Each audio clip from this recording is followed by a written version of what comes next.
السلام علیکم ورحمۃ اللہ وبرکاتہ۔ الحمد للہ رب العالمین والعاقبۃ للمتقین والصلاۃ والسلام علی نبینا محمد وعلی آلہ وصحبہ اجمعین، اما بعد۔ اعوذ باللہ السمیع العلیم من الشیطان الرجیم، بسم اللہ الرحمن الرحیم۔ والذاریات ذروا فالحاملات وقرا فالجاریات یسرا فالمقسمات امرا۔ کل کے درس تک ہم لوگ سورہ قاف تک دیکھے تھے۔ آج سورہ ذاریات سے اللہ نے اس سورہ ذاریات میں ہواؤں کی قسم کھائی ہے کہ قسم ہے بادلوں کو بکھیرنے والی ہوا، پھر بوجھ کو اٹھانے والی ہوا۔ یہ ساری ہواؤں کی قسم کھا کے یہ اللہ کہا کہ انما توعدون لصادق، جس کا تم سے وعدہ کیا جاتا ہے وہ حق ہے، وان الدین لواقع، قیامت قائم ہوگی۔ تو اللہ تعالیٰ کسی بھی چیز کو بتانے کے لیے پہلے قسم کھاتا ہے۔ قرآن میں یہ انداز استعمال کیا گیا کہ کسی سامعین کو، سامنے والے کو ایک اہم بات بتانا ہو تو قسم کھا کے الرٹ کر کے ان کے دل میں بات بٹھائی جاتی ہے۔ یہی انداز آپ دیکھیں گے 27 یعنی قال فما خطبکم سے لے کر پارے عام تک اللہ نے مختلف چیزوں کی قسم کھائی ہے۔ تو یہ انداز ہے کسی اہم اعلان ہونے والا ہے، اس لیے پہلے قسم کھائی جاتی ہے۔ تو اللہ نے اس میں بتایا کہ قیامت کا واقع ہونا حق ہے، تم جھٹلاؤ تو بھی فائدہ نہیں ہے، ایک دن تمہیں اللہ کے سامنے کھڑے ہونا ہے۔ اللہ نے ساتھ ساتھ مومنوں کی تعریف کی۔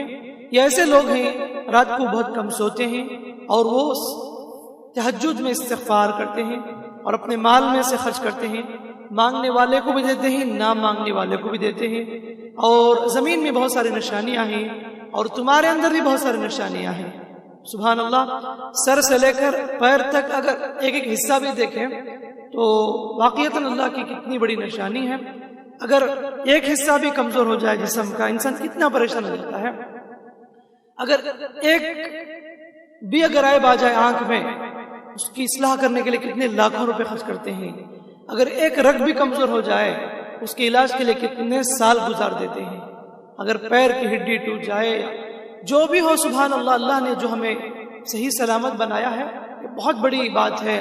ورنہ تو اللہ تعالیٰ نے ہماری نظروں کے سامنے ایسے بہت ساری مثالیں رکھی ہیں کہ جو ہم دیکھتے ہیں کہ ہمارے معاشرے میں ہی کتنے لوگ پیروں سے محروم ہیں، کتنے لوگ ہاتھ سے محروم ہیں، کتنے لوگ آنکھوں سے محروم ہیں۔ یہ سب دیکھ کر ہمیں اللہ کا دل سے شکر بجلانے کی ضرورت ہوتی ہے۔ اسی لیے کہا کہ جب تم کسی مصیبت زدہ کو دیکھو تو یہ دعا پڑھو، الحمدللہ الذی عافانی مما ابتلاک بہ، یعنی ساری تعریف اس اللہ کے لیے ہے جس اللہ نے مجھے بچا لیا، حفاظت کیا ہر اس چیز سے جسے اللہ نے تجھے مبتلا کیا ہے۔ یعنی زور سے نہیں پڑھنا ہے، دل میں پڑھ لینا ہے۔ تو یہ شکر کرنے کا طریقہ سکھایا گیا، اللہ کے رسول نے ہمیں تعلیم دی۔ تو اللہ کہتے ہیں کہ تمہارے اپنے آپ میں دیکھو کتنی نشانیاں ہیں۔ آج دیکھو کتنے بڑے بڑے ڈاکٹر ہیں، آنکھ کے الگ ڈاکٹر، کان کے الگ ڈاکٹر، ناک کے لیے الگ ڈاکٹر، تھروٹ کے لیے الگ ڈاکٹر، پیٹ کے الگ الگ تقسیم کر دیے گئے، ٹھیک ہے۔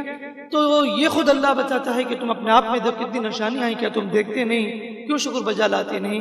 اللہ ہم سے پوچھتا ہے۔ اور اس کے بعد اللہ رب العالمین نے یہاں پر پھر دوبارہ مختلف قوموں کا تذکرہ کر کے آگاہ کیا کہ تم نبی کو مجنون کہتے ہو، جادوگر کہتے ہو۔ کیا یہ عجیب بات ہے، پوری قوم ایسے ہی کہتے آ رہی ہے۔ ایسا لگتا ہے کہ آپس میں وصیت کر کے جاتے ہیں قوم کے لوگ کہ جب بھی نبی آئے تو انہیں مجنون کہو، یہ نبی کو تم کیسے بول سکتے ہو؟ یہ ساری باتیں اللہ نے بتائی۔ سورہ طور پہاڑ کا نام ہے جہاں پر موسیٰ علیہ السلام نے اللہ سے گفتگو کی، مقدس جگہ ہے وہ زمین میں۔ والطور وکتاب مستور، قسم ہے طور کی اور لکھی ہوئی کتاب کی، فی رق منشور، والبیت المعمور، قسم ہے بیت معمور کی، کعبۃ اللہ کے بالکل اوپر میں اللہ کا ایک گھر ہے آسمان میں جسے بیت المعمور کہتے ہیں۔ فرشتے طواف کرتے ہیں، اگر وہ گھر اگر نیچے گرے تو نبی فرماتے ہیں سیدھے کعبے کے اوپر گرے گا، اتنا سٹریٹ ہے۔ وہاں پر فرشتے طواف کرتے ہیں اور زمین میں انسان کعبہ کا طواف کرتے ہیں۔ یہ قرآن میں نقل ہے، والبیت المعمور۔ تو یہ آپ دیکھیں گے 27 سے لے کر 30 تک 3 پارے، یعنی 20 30 4 پارے میں بھی اللہ تعالیٰ نے پورے قیامت کا ذکر کیا، سخت انداز استعمال کیا گیا، ڈرایا لوگوں کو، مختلف نام دیے قیامت کے، کبھی یوم القیامہ کہا تو کبھی یوم التغابن کہا، کبھی یوم الحسرہ کہا، کبھی اللہ تعالیٰ نے القاریہ کہا. یہ مختلف نام قیامت کے، الحاقہ، ملحاقہ. یہ تو آپ لوگ جو نا ہمیشہ دیکھیں گے تو یہ قرآن اگر پڑھیں گے تو آخری 4 پارے میں جنت، جہنم، آخرت، یہ 3 چیزوں کو ہائی لائٹ کیا گیا. یہ مکی صورتیں ہی. مکی صورت میں شروع میں بہت ڈرایا گیا. 13 سال کی زندگی نبی کی جو مکی کی زندگی گزری، عقیدہ کی دعوت تھی، فکر آخرت کی دعوت دی گئی، اللہ کی عبادت کی طرف بلایا گیا، ایک اللہ کی عبادت کی طرف بلایا گیا.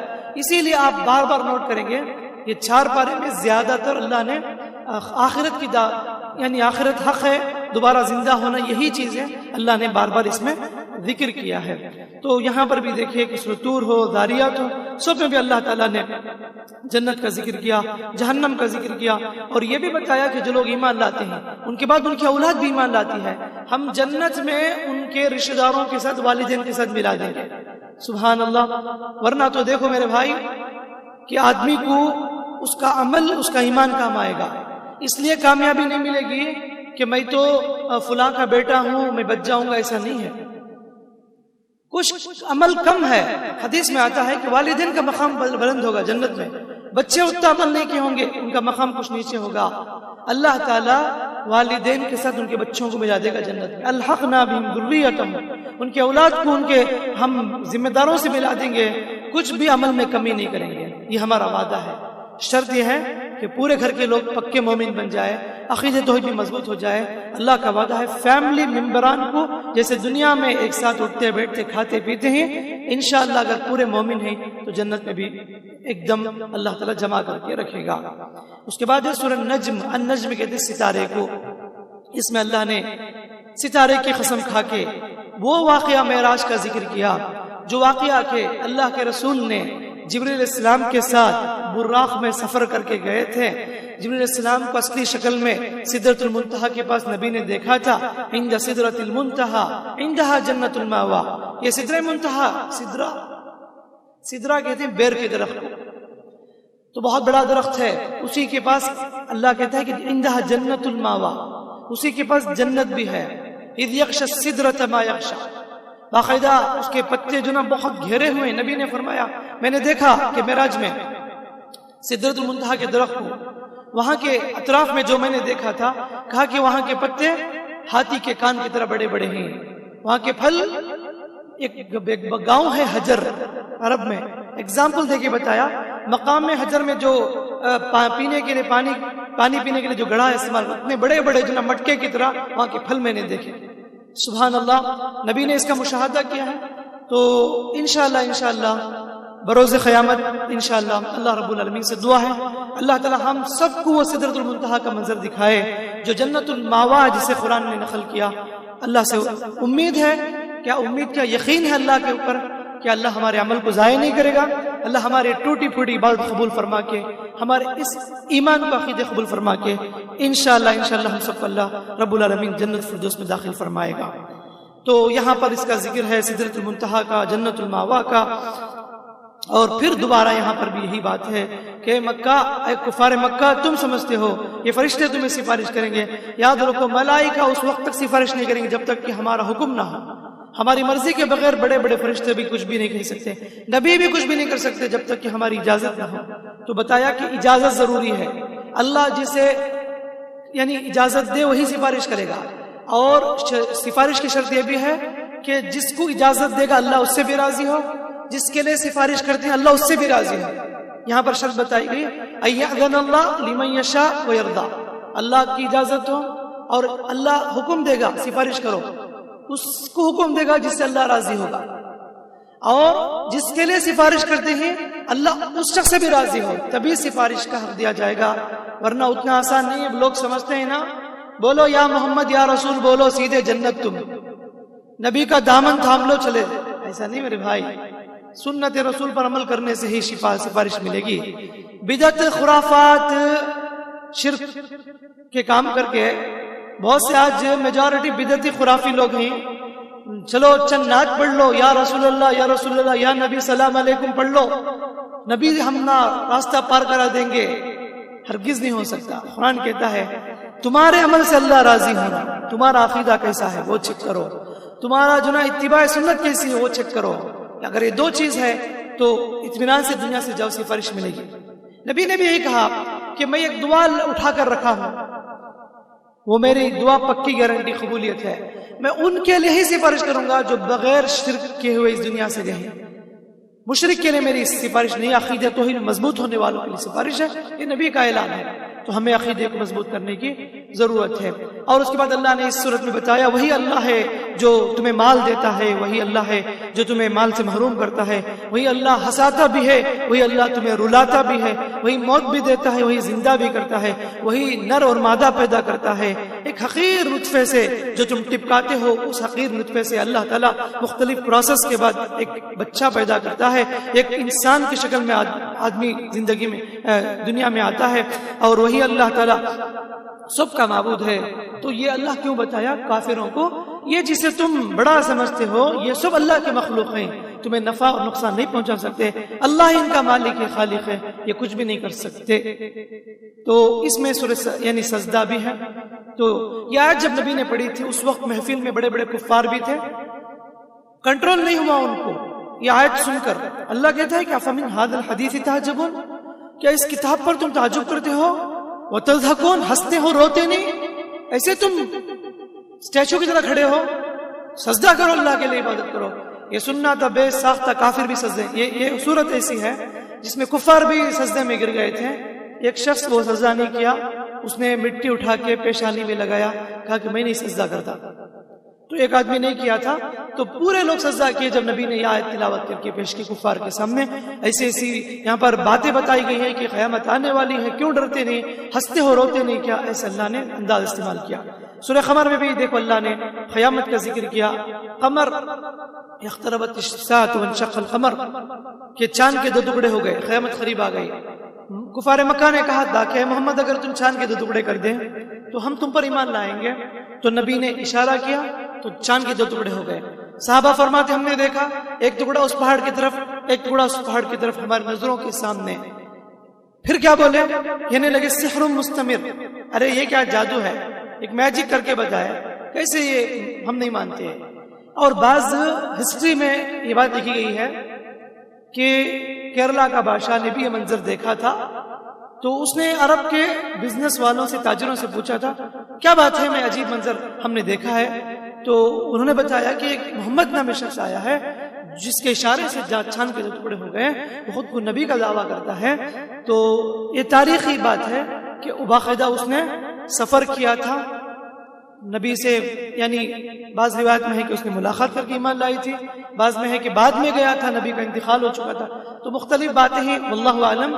تو یہ بھی ہسٹری میں بعض ہسٹری لکھنے والے اس کا بھی ذکر کرتے ہیں کہ ملبار کا یا کیرلا کا بادشاہ جو نا یہ منظر بھی دیکھا تھا. تو بہرحال قرآن میں بھی اس کا اشارہ ہے, اقتربت الساعة وانشق القمر. اللہ نے اس میں چار مرتبہ پوچھتا ہے وَلَقَدْ يَسَّرْنَا الْقُرْآنَ لِلذِّكْرِ فَهَلْ مِن مُدَّكِرٍ, ہم نے قرآن کو آسان کیا. کیا ہے تم میں سے کوئی نصیحت حاصل کرنے والا؟ قرآن بہت آسان ہے, لوگ سمجھتے ہیں مشکل. نہیں, قرآن بہت آسان ہے, پڑھنے میں آسانی ہے, سمجھنے میں آسانی ہے, سننے میں آسانی ہے, عمل کرنے میں آسانی ہے. عبرت کی کتاب ہے, نشانی کی کتاب ہے, نصیحت کی کتاب ہے, جنت کی بشارت دینے والی کتاب ہے, جہنم سے ڈرانے والی کتاب ہے, نیک عمل کی ہدایت دینے, کیا کچھ نہیں قرآن میں. سبحان اللہ, قرآن بالکل آسان ہے. سورۃ الرحمن جس میں اللہ رب العالمین نے بار بار ہم سے سوال کیا ہے, فَبِأَيِّ آلَاءِ رَبِّكُمَا تُكَذِّبَانِ, اے انسانوں جنوں تم اپنے رب کی کون کون سی نعمت جھٹلاؤ گے, کیا کیا نعمت ہے. سبحان اللہ, اللہ نے تفصیل سے بتایا. الرحمن علم القرآن, رحمان جس نے قرآن سکھایا. خلق الانسان, انسان کو پیدا کیا. پہلی بات بتائی الرحمن کون ہے, جس نے قرآن سکھایا. تو مطلب کہ قرآن کی بڑی اہمیت ہے کہ اگر جسے قرآن پڑھنا آ گیا تو گویا کہ رحمان نے اسے سکھا دیا. جو آدمی قرآن یاد کیا گویا کہ رحمان نے اسے یاد کرایا. تو میں کہتا ہوں کہ قرآن پڑھو, سیکھو, سکھاؤ, اور اپنے بچوں کو قرآن کی طرف شوق دلاؤ. میں تو کہتا ہوں کہ ہر گھر میں ایک حافظ ہونا چاہیے, کم از کم ایک خاندان میں ایک حافظ رکھو, کچھ عالم تو بناؤ تاکہ گھر والوں کے لیے وہ نصیحت کرنے والا بنے, ڈرانے والا بنائے, رہنمائی بنے, تاکہ اب کسی کے پاس نہ ریکویسٹ کرو نصیحت کرنے کی، بلکہ اپنے خاندان کا ایک شخص جو آپ کا خاندان میں جو حافظ ہے، عالم ہے، اس کو آگے بڑھا کے اپنی آخرت کو بنانے کی کوشش کرو۔ علم القرآن، قرآن سکھایا اللہ نے، خلق الانسان، انسان کو اس نے پیدا کیا، علمہ البیان، بولنے کا جو سلیقہ طریقہ اسی نے سکھایا۔ تو یہ سب چیزیں اللہ یہاں پر نعمت ذکر کر کے ایک ایک نعمت ذکر کر کے بتاتا ہے۔ پھر بھی کہا کہ کل من علیہا فان، ساری نعمتیں تمہارے پاس ہیں، ٹھیک ہے، ایک دن فنا ہونے والی ہے، ہر چیز فنا ہو جائے گی، صرف رب کی ذات باقی رہے گی اور ہمیشہ رہے گی، باقی تھی، باقی ہے اور باقی رہے گی۔ اللہ کی ذات کبھی مٹنے والی ذات نہیں، اللہ تعالی ہمیشہ باقی رہنے والا ہے۔ تو اس کے بعد یہاں پر اللہ رب العالمین نے جنت کا ذکر کیا کہ جو لوگ اپنے رب سے ڈرتے ہیں ان کے لیے دو جنت ہیں، دو جنت ہیں، بہت سے میوے ہوں گے، نہریں جاری ہوں گے، قسم قسم کے فروٹس ملیں گے، اور ایسی ایسی خوبصورت عورتیں ہوں گی، نگاہوں کو جھکائے ہوئے ہوں گی، اور نہ انہیں اس سے پہلے کسی انسان نے ٹچ کیا، نہ کسی جنات نے ٹچ کیا۔ اتنے صاف اور شفاف پاک حور عین جنتیوں کو ملیں گی، حور مقصورات فی الخیام، باقاعدہ خیمے میں، ٹینٹ میں ہوں گی۔ حدیث میں آتا ہے منیمم 2 حور اللہ تعالیٰ تو دے گا، اور جو مختلف حدیثیں ہیں اچھے اچھے عمل کرنے پر، خاص کر کے حدیث میں ہے غصہ کو پینے والے، جو لوگ غصہ کو پی جاتے، غصہ پر کنٹرول کرتے ہیں نا، تو اللہ تعالیٰ انہیں اعزاز بخشے گا کہ دیکھو یہ کتنی خوبصورت حوریں ہیں، ان میں سے تم جسے چاہے لے لو، کیونکہ تم نے غصہ کو پیا تھا، غصہ پر کنٹرول کیا تھا تم نے۔ تو یہ غصے کو پینے کی وجہ سے انہیں یہ اتنا بڑا انعام دیا جائے گا۔ ایسے مختلف روایتیں ہیں، شہید کو حوریں دی جائیں گی، اور مختلف عمل پر ابھارا گیا ہے۔ تو یہ خاص نعمت ہے جنت کی، جنتیوں کو اللہ تعالیٰ عطا کرے گا۔ تو بہرحال سورہ الرحمن سبحان اللہ بار بار یہی ہمیں احساس دلانے والی صورت ہے کہ رب کی کتنی نعمت میں اور آپ سوچ کر دیکھیں کہ ماں کے پیٹ سے لے کر اب تک کتنی نعمت اللہ ہمیں دیا ہے، کیا کچھ نہیں دیا، گھر دیا، بیوی بچے اور والدین، بزنس، ریلیشن، دوست، کتنی نعمت، صحت و عافیت، ایک ایک نعمت نوٹ کرو، سبحان اللہ۔ ہم ہرگز بھی شکر ادا نہیں کر سکتے اللہ تعالیٰ کا، حق ادا ہی نہیں کر سکتے پوری زندگی بھی۔ اللہ اتنا بڑا ہم پر کرم والا ہے، اتنا کچھ دے کر بھی ہمیں ہمیشہ شکایتی زبان، شکوے شکایت، اللہ ہمیں ایسی حالت میں رکھا ہے، بہت تکلیف میں ہوں، بہت تکلیف سے جا رہی بزنس، کچھ بھی نہیں، پورا چلے گیا، 3 ٹائم مزے سے کھا رہا ہے، خاص گھر میں ہے، گاڑی ہے، سب کچھ ہے، پھر بھی انسان جو نا شکوے شکایت۔ دیکھو یاد رکھو، جب ہماری زبان میں شکوہ آئے گی تو نعمتیں ختم ہو جائے گی۔ پرانے لوگ کتنے ماشاءاللہ اخلاص والے تھے، سوکھی روٹی کھا کر بھی ان کی زبان میں ناشکری نہ تھی۔ پوچھا جاتا پرانے زمانے کے جو ہمارے جو بھی گزرے ہیں بڑے لوگ، ان سے پوچھتے ہیں کہ کیسی تمہاری حالت، تو کہتے دونوں ہاتھ اٹھا کر بڑے جوش سے کہیں اللہ کا شکر ہے، اللہ کا فضل ہے، اللہ کا کرم ہے۔ پھر بھی جھوپڑی گھر میں، پھر بھی رات کی روٹی صبح میں کھانے والے، بلکہ یہ یعنی پرانی روٹی 3 بھی کھانے والے، 3 بھی بھوکا رہنے والے وہ لوگ۔ اگر مزدوری یعنی کام نہ ملے تو اس دن بھی بھوکے، شکار کرنے جاتے ہیں مچھل لہرا، اگر وہ مچھلی نہ ملے تب بھوکا، جنگل میں جا کے لکڑی کاٹ کے بیچ کر جو کچھ پیسے آتے تو آئے، ورنہ تو بھوکے۔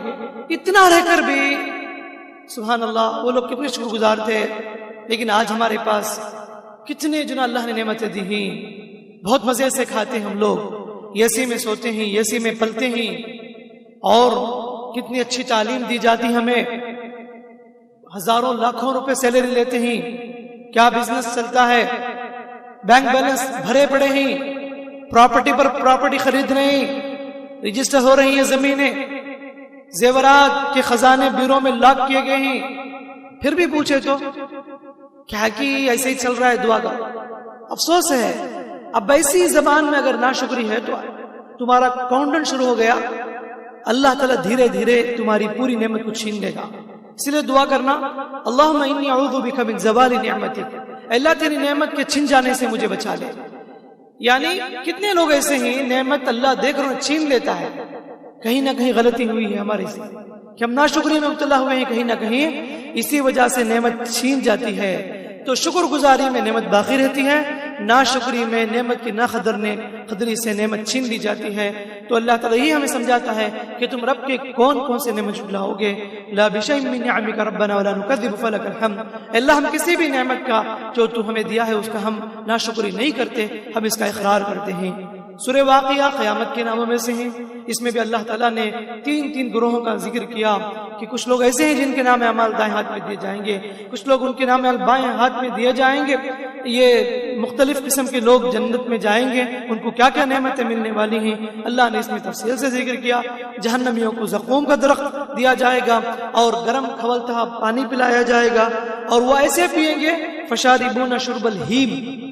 ہیم ایک بیماری ہے، اونٹ کو بیماری آتی ہے، ریگستان کے علاقے میں اکثر اونٹوں کو یہ بیماری آتی ہے۔ جب وہ بیماری آ جاتی ہے تو اونٹ اتنا پانی پیتا ہے اسے جتنا بھی دیو کم ہے، وہ چیخے گا، آواز نکالے گا۔ تو اس کے لیے علاج کیا ہے معلوم؟ کہ آپ دیکھ سکتے ہیں یوٹیوب میں، علاج یہ ہے کہ ایک زہریلا سانپ ہے، اس سانپ کو اس ریگستانی یعنی جہاں پر ریگستانی علاقہ ہے وہاں پر ایک زہریلا سانپ ہوتا ہے، اتنا زہریلا اگر وہ صرف اپنا لکوڈ بھی اگر تھوک دے انسان کے اوپر، اس کا وہاں تک جو نا ایسڈ کی طرح کام کرے گا، انسان کا ہاتھ جو نا وہاں تک سوراخ ہو جائے، اتنا زہریلا۔ تو اس سانپ کو پکڑ کے اس کا منہ کھول کے اس کے پیٹ میں ڈالتے ہیں، اور وہ جا کے سانپ جو نا اس کے جو جسم میں جو بیماری ہے نا جراثیم ہے اس پر لکوڈ جو نا یعنی وہ ڈالتا ہے، وہ اسے زخمی کرتا ہے، تو وہ سانپ مر جاتا ہے۔ اس کے جسم میں جو ان کے جو جسم میں جو جراثیم ہے اس کو جو سانپ چھاٹتا ہے، اسے جا کے یعنی کاٹ دیتا ہے، تو وہ جراثیم کی وجہ سے وہ سانپ مر جاتا ہے۔ اتنی خطرناک بیماری اونٹ، تو اس کے بعد وہ اونٹ جو نا شفایاب ہو جاتا ہے۔ تو وہ خوب پانی پیتا ہے۔ قرآن نے اس اونٹ کی مثال پیش کی جسے بیماری آ جاتی ہے، وہ ایسے جہنمی اس اونٹ کے بیماری کی طرح جو نا تڑپیں گے جہنم میں، پانی مانگیں گے، پانی نہیں ہے لیکن گرم کھولتا ہوا پانی، اور جہنم میں پینا پڑے گا مجبوراً، اس لیے کہ اس بیماری میں کچھ نہ کچھ منہ کو جانا ہے لکوڈ کی شکل میں۔ اللہ حفاظت کرے۔ تو اللہ نے یہاں پر فشاربون شرب الہیم، اس اونٹ کی طرح پانی پئیں گے یہ جہنمی، تڑپیں گے۔ ھذا نزلہم یوم الدین، یہ ان کو مہمان نوازی ہے آخرت کے دن کے لیے جہنمیوں کو۔ تو یہ سب اللہ تعالیٰ سورہ واقعہ میں ذکر کرتا ہے، اور یہ بھی حقیقت بتایا فلولا اذا بلغت الحلقوم، روح کے بارے میں بتایا جب حلق میں اٹک جائے گی روح، وانتم حینئذ تنظرون، تم سب مرنے والوں کے سامنے دیکھو گے، وَنَحْنُ أَقْرَبُ إِلَيْهِ مِنْكُمْ وَلَكِنْ لَا تُبْصِرُونَ، تم جتنے قریب ہیں مرنے والے کے نزدیک، اس سے بھی زیادہ ہم اس میت کے قریب ہیں، مرنے والے کے پاس قریب ہیں، لیکن تم نہیں دیکھتے۔ یعنی ہمارے فرشتے بالکل قریب ہیں، جسم میں اتر جاتے ہیں روح نکالنے کے لیے، بالکل قریب ہو جاتے ہیں۔ اللہ پوچھتا ہے فَلَوْلَا إِن كُنتُمْ غَيْرَ مَدِينِينَ ترجعونها ان کنتم صادقین، اگر تمہارے اندر دم ہے، طاقت ہے، روح لوٹا کر دکھاؤ۔ ہمارے فرشتے روح نکالتے ہیں، روک کر دکھاؤ ہمارے ملک الموت کو۔ تمہارے پاس بڑے بڑے ڈاکٹر ہیں، ماہر حکیم ہیں جو دعویٰ کرنے والے، ٹھیک ہے علاج کراتے ہو تم، لیکن یہ روح کو لوٹا کر دکھاؤ، تم اگر تمہارے اندر طاقت ہے تو۔ نہیں، تم بے بس ہو اس معاملے میں، تم آنکھوں سے دیکھتے ہو اپنے مرنے والوں کو روح نکلتے ہوئے، لیکن کچھ بھی نہیں کر سکتے تم رونے کے علاوہ، رونے کے علاوہ کچھ بھی نہیں کر سکتے، یہ ہم ہی کرنے والے ہیں۔ اگر تمہارے اندر طاقت ہے تو روک کر بتاؤ۔ اللہ اکبر، کتنی حقیقت بتائی، ترجعونها ان کنتم صادقین۔ مسئلہ یہ ہے کہ روح کی بھی طاقت اللہ کے پاس ہے، اللہ ہی روح کو ڈالتا ہے، روح کو نکالتا ہے، تمہارے پاس اس کے اندر اس کی صلاحیت نہیں ہے۔ تو یہ سب حقیقت سورہ واقعہ میں ذکر ہے۔ سورۃ الحدید، حدید کہتے ہیں لوہے کو۔ اللہ نے کہا کہ وانزلنا الحدید، ہم نے آسمان سے لوہے نازل کیا۔ تو آج بھی سائنس مانتی ہے یہ جو لوہا جو ہے نا کوئی زمین کی چیز نہیں ہے، مختلف چیزیں زمین میں پیدا ہوئی ہیں، لیکن سائنس معترف ہے یہ لوہا جو نا آسمان سے اتاری گئی ہے، اس لیے کہ کئی ایسے واقعات ہیں، کبھی بڑے بڑے پتھر جو ہے نا یعنی زمین کی طرف سفر کر کے آگے گر جاتے ہیں، اگر اسے توڑتے ہیں تو اس کے اندر لوہے کے مختلف ذرات موجود ہیں. تو قرآن کتنی حقیقت کو اشارہ کیا. وانزل الحدید، ہم نے لوہے کو اتارا. تو لوہا بہت اہم ہے. کوئی بھی کام لوہے کے بغیر ممکن نہیں ہے.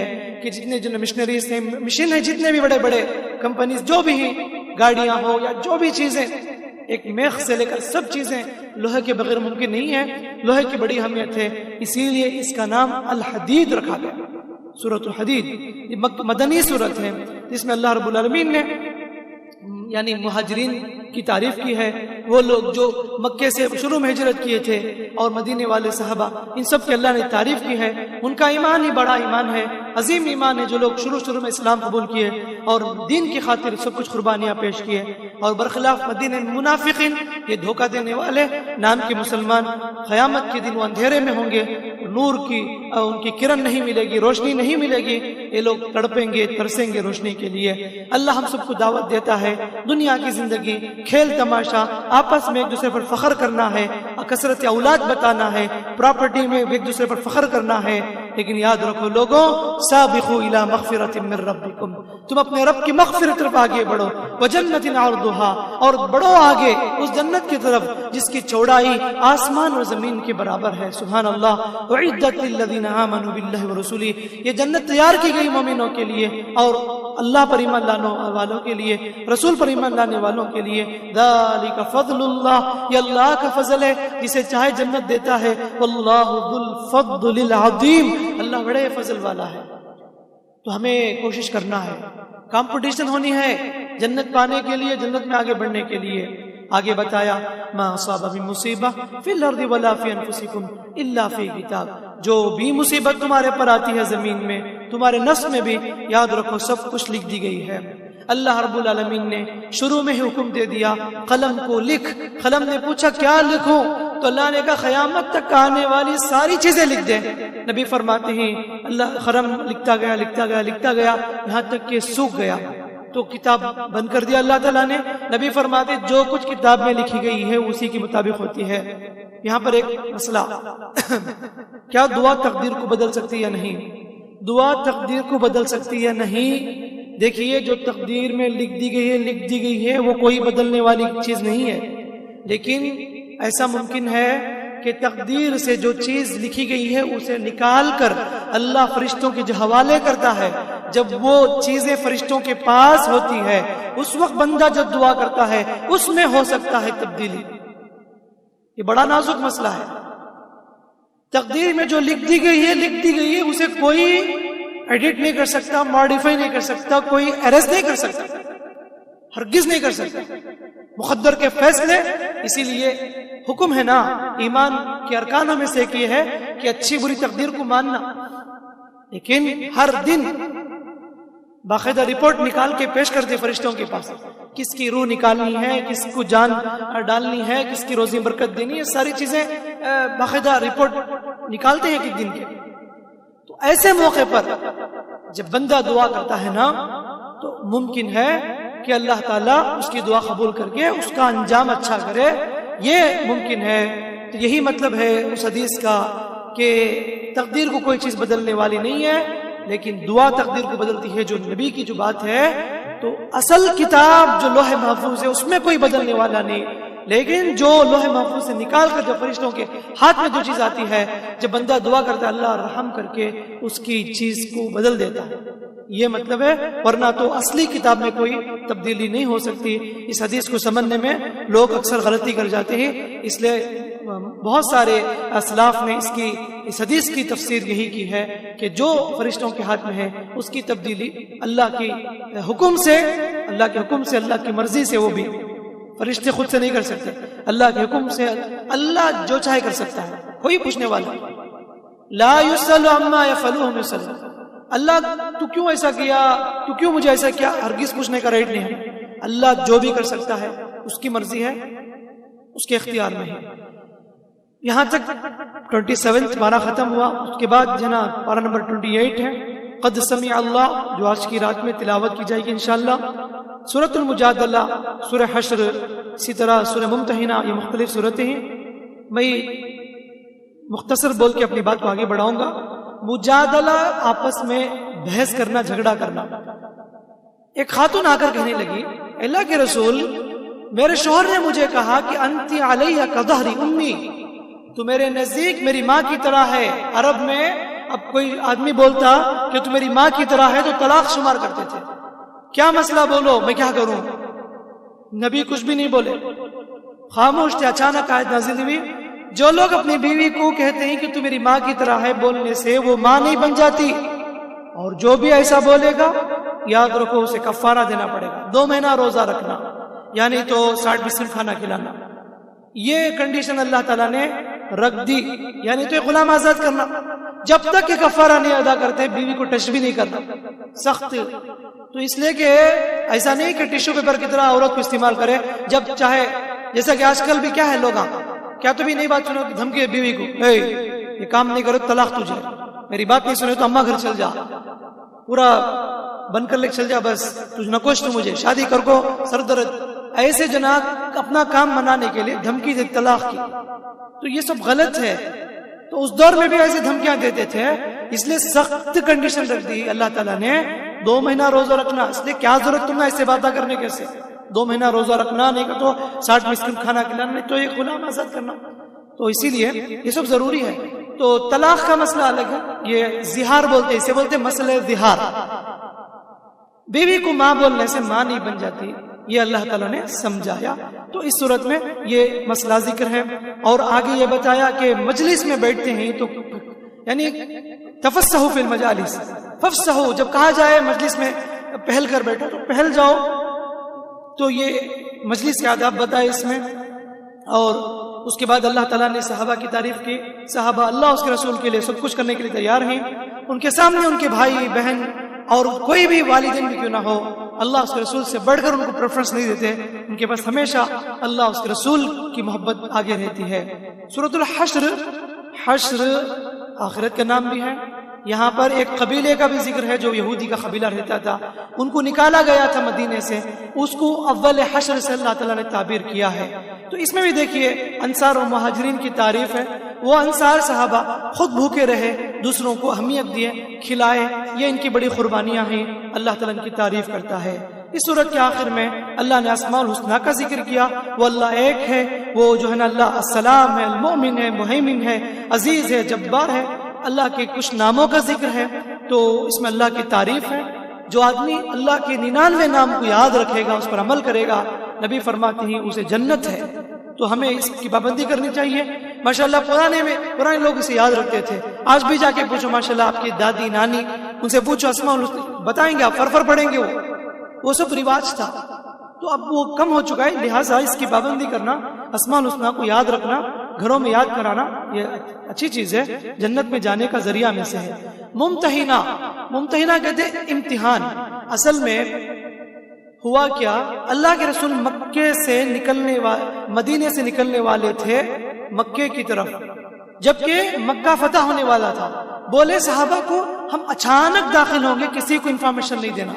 اتنے میں حاتب بن ابی بلتہ رضی اللہ عنہ ایک لیٹر لکھ کر ایک عورت کے پاس دیے، جا کے بول دو مکے والوں سے نبی آ رہے ہیں۔ تو ایسے ہی انہوں نے بھیج دیا۔ آیت نازل ہوگی سورہ ممتحنہ، اے ایمان والو تم میرے دشمن کو، تمہارے دشمن کو دوست نہ بناؤ، کفار کو دوست نہ بناؤ، ساتھ نہ دو کافروں کا۔ نبی کو یہ بات معلوم ہوئی، حاتب بن ابی بلتہ کو بلائے، تم نے کیوں ایسا کیا؟ انہوں نے کہا اللہ کے رسول میرے کچھ فیملی ممبران مکے میں ہیں ابھی بھی، اگر میں یہ لیٹر دے دوں گا ممکن ہے کافر لوگ میرے فیملی کو کچھ بھی نہیں کریں گے، قتل نہیں کریں گے، اس احسان کے لیے میں نے کیا، ورنہ تو نعوذ باللہ میں نے اس لیے نہیں کیا کہ ان کے ساتھ دوستی ہے۔ عمر رضی اللہ عنہ نے کہا کہ حکم دو میں قتل کر دوں گا۔ نبی نے کہا کہ عمر کیا تمہیں معلوم نہیں حاتب بن ابی بلتہ جنگ بدر میں شریک تھے؟ جو لوگ جنگ بدر میں شریک ہیں اللہ سب کو معاف کر دیا۔ بہرحال یہ ان سے کچھ چوک ہوئی تھی، آیت میں بتا دیا آئندہ ایسی حرکت نہ کرو۔ ابراہیم علیہ السلام کو دیکھو، ان کے والد بھی تھے، کافر تھے، یہ نہیں دیکھا کہ میرے باپ بول کے کفر میں نہیں چلے گئے، باپ بھی کافر ہو تو وہ دشمن ہی اسلام کا۔ یہ اللہ تعالیٰ نے لوگوں کو نصیحت کی۔ اس کے بعد ہے سورہ صف. صف اس معنی میں کہ اللہ نے تعریف کی مومن لوگ صف ایک دوسرے کے ساتھ مل کر جم کر اللہ کے راستے میں کھڑے ہوتے ہیں، یہ اس میں تعریف کی گئی. اور آگے بتایا کہ اے ایمان والو تم بھی اللہ کے مددگار بندے اللہ کے مددگار ہو جاؤ، جیسا کہ عیسیٰ علیہ السلام کے لیے حواریین مددگار بنے تم بھی ویسے بن جاؤ، یہ تعریف کی. سورۃ الجمعہ، اللہ کے نبی صلی اللہ علیہ وسلم جمعہ کا خطبہ دے رہے تھے. اس وقت بہت سارے لوگ اٹھ کر چلے گئے، جبکہ جمعہ کے دن خاص کر کے مکے میں ایک مارکیٹ لگتا تھا، لوگ بیچنے کے لیے آتے تھے، بزنس مین، تو لوگ پرچیسنگ کے لیے چلے گئے. 10 کی 12 کے افراد تھے نبی کے سامنے. اللہ نے آیت نازل کی کہ جمعہ کے لیے اذان ہو تو تم نماز کو آگے بڑھو، بزنس چھوڑ دو، ترک کر دو، وذروا البیع، یہ تمہارے لیے بہتر ہے. جب جمعہ ہو جائے بعد میں جا کے تم اللہ کا فضل تلاش کرو، تمہارے لیے اللہ برکت دے گا، ورنہ تو تمہارے لیے جائز نہیں ہے. تو بہت سے لوگ غلطی کرتے ہیں کہ جمعہ کی اذان کے باوجود بھی خریدتے ہیں، بیچتے ہیں، دکان میں بیٹھ کر بزنس کرتے ہیں. یاد رکھو کہ اذان کے بعد جو بھی روپیہ کمائیں گے وہ سب حرام کی کمائی ہے، وہ پیسے میں کبھی برکت نہیں ہوگی. جو بھی آپ دکان میں خریدنے کے لیے جائیں گے، وہ جو اپنے گھر کے لیے خریدیں گے، وہ سب غلط ہے، اللہ کی برکت نہیں ہوگی. روک دیا، وذروا البیع، حکم ہے نہ کرو، بزنس چھوڑ دو. ہمارے پاس کیا کتنا بھی بولو، امام صاحب اترنے کے 5 منٹ پہلے ہے تو ایسا ویسا وضو کر لے کو، بہت یعنی بڑی فکر ان کو نماز کی، ایسے دھڑلے سے آئیں گے، کہاں جگہ ہے، وہ بھی آئیں گے لاسٹ میں سیدھا وہ بھی شارٹ کٹ آپ کو سامنے آ کے بیٹھنے کی کوشش کرتے ہیں. کتنے لوگ میں نے دیکھا بٹھانا پڑتا ہم لوگ شارٹ کٹ میں جنت جانے کی کوشش کرتے ہیں. تو اگر واقعی جنت جانا ہے تو پہلے اس کی پابندی کرتے ہیں.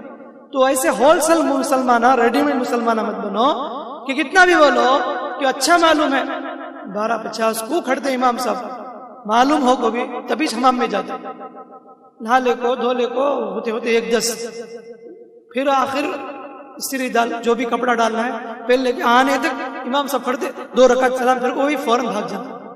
کسے ٹھگاتے؟ اللہ کو ٹھگاتے.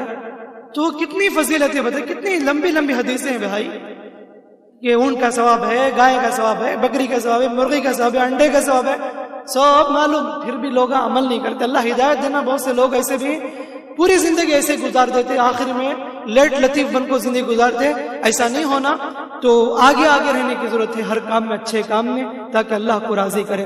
سورہ منافقون، جس میں اللہ نے منافقون کو کرتوت ذکر کی کہ منافق یہ غدار ہیں، دھوکے باز ہیں، دین کے دشمن، اسلام کے دشمن، ان سے بچتے رہو اور ان کے مکر و فریب سے اپنے آپ کو بچاؤ.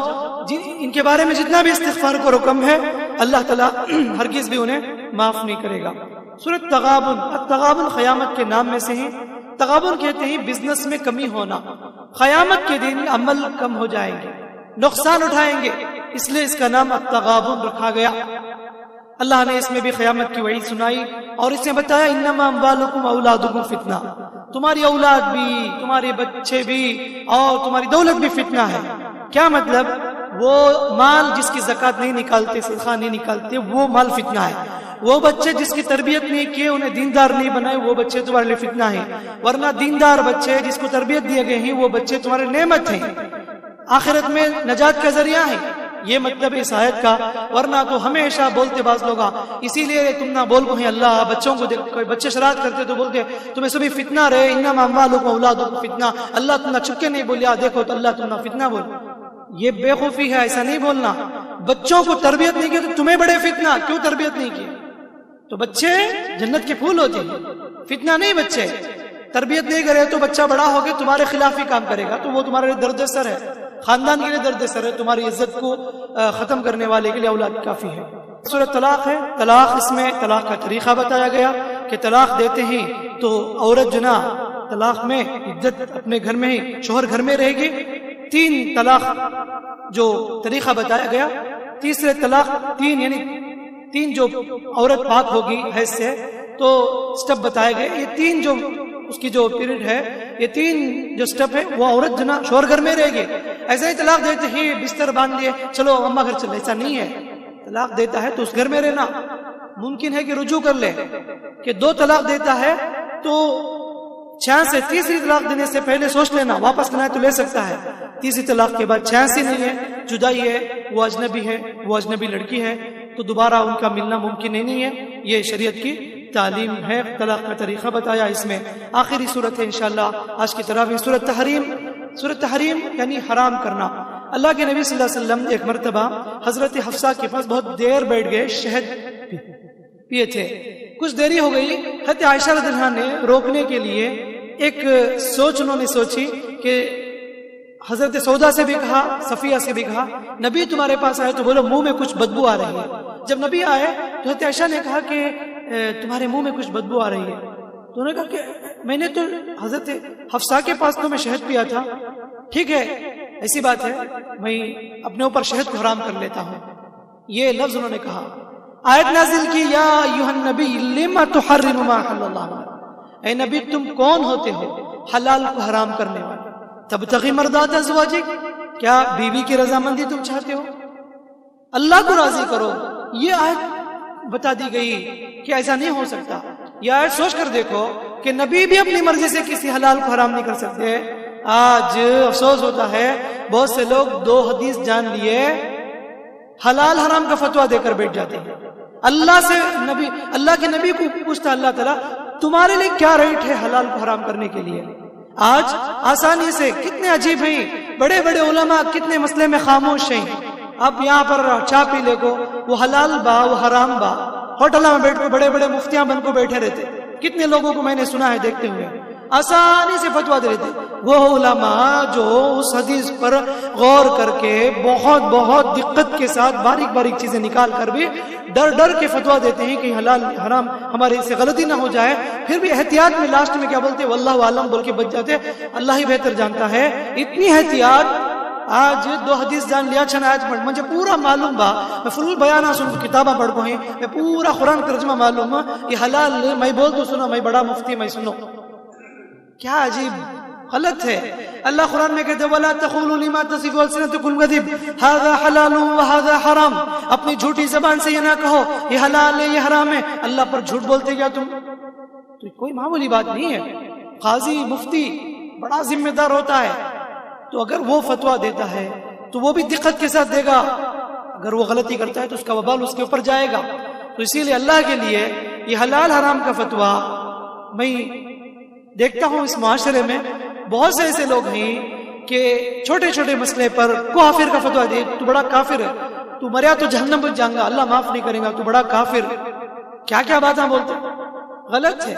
چھوٹے چھوٹے معاملے کو حلال حرام کا فتویٰ دے کر جہنم اور جنت کا فیصلہ کرنے والے تم کون ہوتے ہو؟ کیا رائٹ ہے تمہیں جنت اور جہنم کا فتویٰ دینے کے؟ اس لیے صحیح نالج ہونا، ورنہ تو بس 2 حدیث جان لیے چند باتیں جان لیے تو یہ فتویٰ دے کر نہ پھرو. نبی کو حکم ہے تم کیسے جو حلال کو حرام کر سکتے. تو اس میں یہ بات بتائی گئی.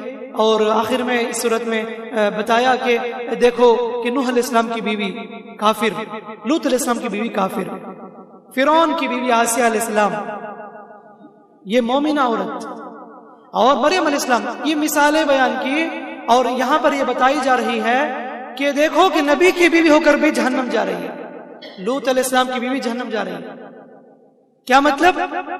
تمہیں تمہارے والد، تمہارا خاندان، تمہاری ماں تمہیں کام نہیں آ سکتی جہنم سے بچانے کے لیے. نبی کے بیٹے جہنم جا رہے ہیں، نبی کے والد جہنم جا رہے ہیں. ابراہیم علیہ السلام کے باپ جہنم ہے، نوح علیہ السلام کا بیٹا جہنم ہے، نوح علیہ السلام کی بیوی جہنمی، لوط علیہ السلام کی بیوی جہنمی. مطلب یہ ہے کہ اس کا عمل نہیں کام آئے گا، کوئی کسی کو بچا نہیں سکتا، حتیٰ کہ نبی بھی بچا نہیں سکتے. تو بس جب تک سانس باقی ہے تو بولیں گے ابا جان امی جان، جب تک سانس باقی ہے بھائی بہن بولیں گے. مرنے کے بعد بس قبر میں دفنا کے آ جائیں گے، اتنا ہی بس. ہمیں اپنے خبر کو دیکھ لینا، اپنے حشر کو دیکھ لینا. کوئی بھی مدد نہیں کرے گا حشر کے میدان میں. اس لیے خود کو تیار کرو، اپنے آپ کو جنتی بناؤ، اچھے عمل کرو، عقیدہ مضبوط کرو، اللہ کو راضی کرو.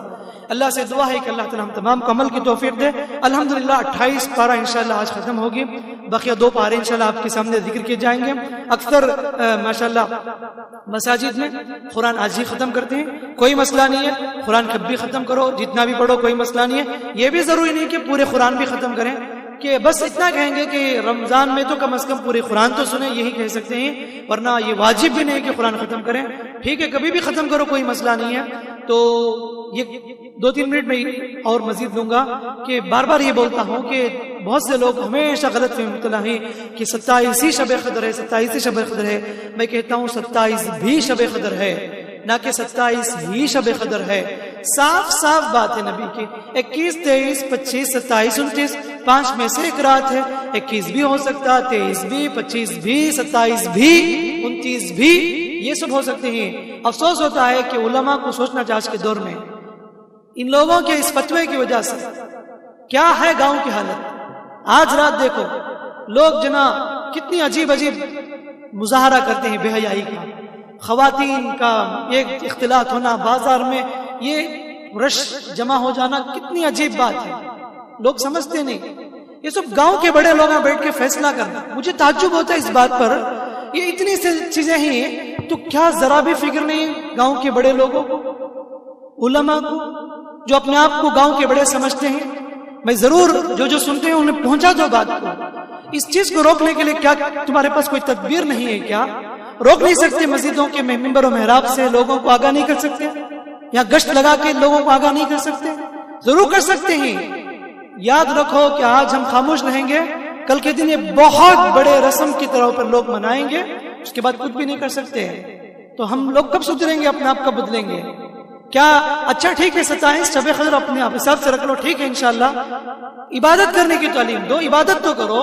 ایسے نوجوانوں کو آوارہ پن بول کر پھیلانے کے لیے کیا ہم نے اتنی اجازت دے دی؟ کیا روک تھام نہیں ہے لوگوں کے لیے؟ کیا خواتین کو ہم روک نہیں سکتے؟ بہت کچھ جلسے جلوس نکالتے ہیں، بہت کچھ تقریر فکر کرتے ہیں، یہ اس کی فکر نہیں کر سکتے؟ کر سکتے ضرور. ہمیں کیا پڑی ہے، گئے بھاڑ میں بستی کیسے بھی جائے. ایسے ہی سوچ رکھنے والے ہیں تو یاد رکھو کچھ بھی فائدہ نہیں ہے. تو لہٰذا تو میں ریکویسٹ کرتا ہوں کہ جس کو جتنی طاقت ہے وہ اس چیز کو روکنے کی کوشش کرے. ورنہ تو میرے پاس آج فجر میں ایک ابھی اسلام قبول کیا وہ بچہ کہتا ہے کہ کیا یہ، میں نے کسی سے پوچھا کہ کیا چیز ہے 27، تو کہتا ہے کہ 27 میں ہمیں خوب جوش سے منانا ہے، نئے کپڑے پہننا ہے اور ہم بازار میں پھرنا ہے. یہ کانسیپٹ اس نے دیا. تو کہتا ہے کہ کیا یہ صحیح ہے؟ میں نے کہا کہ نہیں. تو وہ تعجب سے کہنے لگا ہم لوگ کافر میں تھے، بہت سے ہم لوگ کرنا یہ تربیجا سب دیکھے ہیں، پتا چلا کہ مسلمانوں میں ایسا ہے کیا، مسلمانوں میں ایسا ہے کیا، ایسے موڑے نمبی کے ہے کیا. وہ تعجب کرتا ہے. ہم لوگ اسلام میں اندر آئے، تعجب ہوتا ہے کہ کیا مسلمانوں کے اندر بھی ایسا ہے کیا. تو بہرحال ہمیں اپنے آپ کو بدلنا، میرے بھائی، اپنے آپ کو بدلنا. ہمیں دیکھ کر لوگ اسلام قبول کرنا، ایسا ہونا. ورنہ تو ہمارے کرتوتے ایسے زیادہ ہیں کہ ہم دوسروں کو آئیڈیل بننے کے لائق نہیں ہیں. تو بہرحال جو بھی غلطی ہوتی ہے تو سب آگے بڑھ کے روکنے کی ضرورت ہے. اللہ سے دعا ہے کہ اللہ رب العالمین ہم تمام کو کئی باتوں پر سنی بات عمل کی توفیق عطا فرمائے، ہر خیر کے کام میں آگے بڑھنے، نیک عمل کرنے کی اللہ ہم سب کو توفیق دے. آمین. وآخر الدعوان الحمدللہ رب العالمین. سبحانک اللہم وبحمدک، اشہد ان لا الہ الا انت، استغفرک واتوب الیک. السلام علیکم ورحمۃ اللہ وبرکاتہ.